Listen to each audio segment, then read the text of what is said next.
देखिए किसान जीत गए ऐसा तो देखा जाए तो ऐसा लगता तो है नहीं। जैसे मैंने पहले भी कहा था, ये किसी प्रकार का कोई बड़ा अचीवमेंट नहीं है। एक तरीके से देखा जाए तो सरकार ने तोड़ा ही है और इस आंदोलन को अपने राजनीति के हिसाब से खत्म किया है, उसको तोड़ने में कामयाब हुई। जो कि बहुत ही बुरा मैसेज आगे जाता है इस हिसाब से, क्योंकि पहले आप देखो इस चीज़ में ये हम चाहते थे कि ये आंदोलन चले कम से कम 2022 तक, मतलब जो यूपी का इलेक्शन आ रहा है इसका पूरा प्रभाव वहाँ पड़ता। पर अभी ये इलेक्शन ख़त्म हो गया है तो इसका बहुत ही बैड इम्पैक्ट आगे जाएगा और इसमें योगी की इतनी बुरी हार होती है इसकी वजह से। पर अब वो फैक्टर काम नहीं कर पाएगा क्योंकि ये जो आंदोलन है ये समाप्त हो चुका है। तो क्या इस फैसले से बीजेपी को फायदा होगा? बीजेपी के फायदा की आप बात है, अगर ये आंदोलन चलता 2000 पूरा यूपी के चुनाव तक तो 100% इसका फायदा यूपी चुनाव में होता और योगी बुरी तरीके से हारता। पर इन लोगों ने अभी जैसा कि किया, अभी इसको आंदोलन को समाप्त कर दिया है। अब इसके बहुत सारे गलत प्रभाव इलेक्शन पे पड़ेंगे। किसान नेताओं ने मांग थी कि एमएसपी हमें मिलनी चाहिए, लेकिन बगैर एमएसपी के वो जा रहे हैं। एमएसपी के जा रहे हैं। राकेश टिकैत जी शुरू से चाहते थे कि एमएसपी हमको मिले, पर अभी एमएसपी का मुद्दा ज्यों का त्यों है। कमेटी बना दी है, कमेटियों से कुछ नहीं होता है।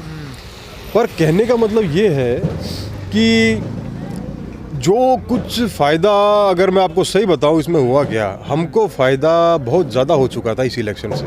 मतलब ये जो अभी जो 3 कानून जो मोदी ने वापस लिए हैं, ये इतना बढ़िया मास्टर स्ट्रोक था। आप मानो इसी से मोदी के जो अंधभक्त हैं, जो भी बीजेपी के कोर वोटर हैं, वो बीजेपी के ऊपर पूरी तरीके से नाराज हो गए थे और बीजेपी के खिलाफ हो गए थे।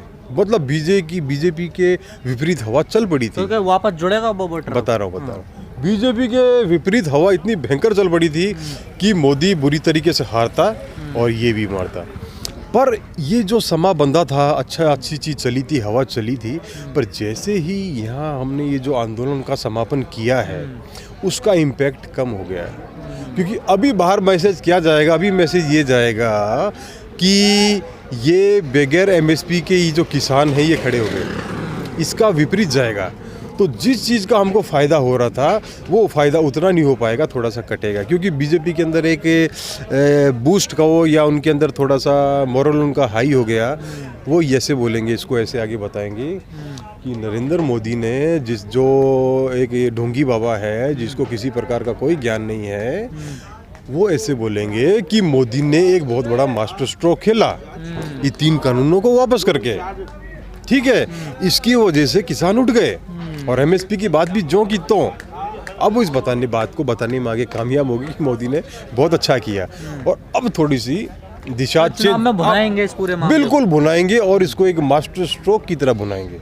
और जो पहले जो अंधभक्त जो तितर बितर हो गए थे, अब उनको ये लगेगा कि देखो किसानों को आंदोलन तोड़ने में सरकार कामयाब हुई और मोदी ने बहुत अच्छा काम किया। जबकि पहले मोदी नेगेटिव चल रहा था। ये आप आने वाले चुनाव में देखोगे मोदी की अच्छी इमेज बन जाएगी वोटरों में, लगता है। जो चीज़ हमको फ़ायदा हो रहा था, जिस वजह से मोदी को बहुत ज़्यादा नुकसान होने वाला था, जो कोई नहीं कर पाया, वो 3 काले कानूनों से नुकसान हो रहा था।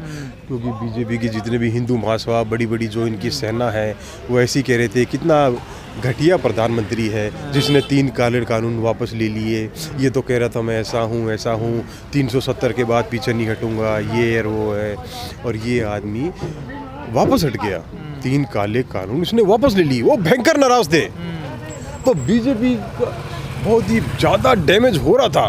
पर बीजेपी नहीं कहेगी कि हमने किसानों का हित समझा और हमने कानून वापस किए। यही हर रैली में बोलेंगे वो।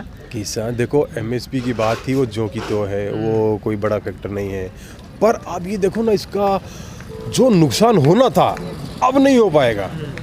मैं आपको सही बता रहा हूँ, ये राकेश टिकैत जी ने, मैं खुले उससे कह रहा हूँ, ये बहुत भारी गलती करी है राकेश टिकैत। ये आंदोलन समापन करके बहुत अपने, मतलब जो मोदी को नुकसान होना चाहिए था, अब वो थोड़ा बहुत वो अब थोड़ी बहुत इन्होंने अपने ऊपर वो बात को ले लिया है राकेश टिकैत जी ने, तो ऐसा जो क्यों इनको किया नहीं राकेश लेना टिकैत जी ने? चाहिए। वो तो कहते थे कि एमएसपी पे हमें गारंटी चाहिए। ये इंडिया की पॉलिटिक्स इतनी बेकार है, क्या कहें। मैं तो चाहता था अगर मैं इनकी जगह होता तो 7 जन्म में भी ऐसा फैसला नहीं करता, उनको बैठे रहना चाहिए था। आपने खुद देखा है कि तो पहले 1 साल पहले क्या हुआ, अभी भी क्या बिगड़ा था। अब चलते रहते आगे, क्यों? पब्लिक का समर्थन आता रहता है, लोग आते रहते। आप बोल दो ठीक है जितने पंजाब से उठना हरियाणा से उठ जाओ, हम तो बैठे रहेंगे, वो पीछे नहीं हटते। पर उन्होंने ऐसी गलती करी, ये बिल्कुल ही गलत हुआ, इसका मैसेज बिल्कुल गलत जाएगा और हमको जितना फ़ायदा होना चाहिए था उसके अंदर वो नुकसान बहुत ज़्यादा होगा। ऐसा नहीं होना किसी दबाव में हुआ आके फैसला? देखो दबाव में आपको मैं बताऊं, मैं आपको अंदर की बात बताता हूं, बिल्कुल खुल के बताता हूं और ये बात सही है और आप भी देख लोगे आने वाले समय में, कोई बड़ी बात नहीं है। हुआ क्या, देखो ऐसा है, राकेश टिकैत जी इस आंदोलन का मेन चेहरा बन गए थे। क्या बन गए थे? मेन चेहरा। पब्लिसिटी राकेश टिकैत जी की हो रही थी, नाम उनका हो रहा था, वाहवाही उनकी हो रही थी, देश विदेशों में टंकी उनका, उनको पता है अवार्ड भी मिला है अभी इंटरनेशनल, आपको पता है अचीवमेंट अवार्ड। तो राकेश टिकैत जी के वाहवाही जबरदस्त हो रही थी, चारों तरफ हो रही थी। एक तो जेलेसी फैक्टर, ठीक है, दूसरे जितने किसान नेता थे वो जल गए। वो बोले मेनली अब इनमें मानो इधर से सिंगू बॉर्डर या इधर उधर से जो हवाएं उड़ रही थी, चडूनी हैं, बहुत सारे हैं, ठीक है। इनको क्या लगा कि ये जो मेन आदमी है इसको फ़ायदा कितना हो रहा है, पॉपुलरिटी इसकी बढ़ रही है, नाम इसका हो रहा है, सब कुछ हो रहा है, हमको क्या मिल रहा है? हम इधर ऐसे ही बैठे हैं, लंगर चला रहे हैं, अपना जोर लगा रहे हैं और मेन कौन चमक रहा है? राकेश टिकैत। तो एक तरीके से जेलेसी फैक्टर काम किया, इन फूट पड़ गई, फूट बड़ी, इनको जलन भी हुई ना इस चीज़ की। भाई आप बताओ, आप किसका नाम जानते हो? अभी इन सभी जितना बड़ा आंदोलन हुआ दुनिया का सबसे बड़ा, आप कितनों का नाम पहचानते हो राकेश टिकैत जी के अलावा? ज़्यादातर इन्हीं का यही है और आंदोलन भी इन्हीं की वजह से बचा है। जो इनके आंसू गिरे थे 2001 साल पहले, इन्हीं की वजह से ये आंदोलन आगे चला है। तो इन लोगों को क्या लगा, जो भी मतलब इनके अगेंस्ट में थे, अगेंस्ट में क्या, साथ थे पर दिल से साथ में नहीं थे, ठीक है। सोचा राकेश टिकैत जी का नाम बढ़ रहा है, हमको क्या मिल रहा है, हम फालतू में इधर बैठे लंगर चला रहे। तो एक तो जेलेसी फैक्टर, दूसरी बात जब जेलेसी फैक्टर अंदर आ जाता है तो फिर क्या होता है, फिर वो सोचते हैं पैसा कमाने की। अब उनको पता हमको इस आंदोलन से कुछ नहीं मिल रहा है, ठीक है, अब वो सोचेंगे पैसा कमाने का। इस हिसाब से सरकार ने इनको अप्रोच किया, उस सरकार उनके पास गई, धीरे धीरे उनसे बात करी, इंटरनली करी, उनको समझाया कि आपका 40 संगठनों का दल है, आप इस दल को कम कर दो, आप खड़े हो जाओ, राकेश टिकैत को अलग थलग करो, हम आंदोलन तोड़ने में कामयाब होंगे। और वैसा ही हुआ। फिर ये बैठे आपस में। पर किसान तो कह रहे हैं आंदोलन खत्म नहीं हुआ है, अभी हमने बस पोस्टपोन्ड किया। देखिए ये बहुत ही भोला स्टेटमेंट है, बिल्कुल ही वो वाली बात है। मैं तो अभी भी अकेला भी बैठने को तैयार हूँ, आर पार की सीने पे गोली खाने को तैयार हूँ, हर चीज़ से गुजरने को तैयार हूँ। मैं इस आंदोलन को छोड़ने को अभी भी तैयार नहीं। राकेश टिकैत जी बैठे, अभी भी हम सब बैठने को तरने तैयार हैं। अब ये क्या, जो दूसरी बात ये, आप जानते हो इतना बड़ा आंदोलन ये वापस नहीं खड़ा हो पाएगा, ये पॉसिबल ही नहीं है, संभव ही नहीं है। आप क्या मन को शांति दे रहे हैं, शांति देने के लिए। आप ये बताओ, हमारी मेन चीज़ थी एमएसपी की, क्या वो हुई? एमएसपी जो की तो अब कमेटी बनाई, ये कमेटी तो 1-1.5 साल से चल रही थी।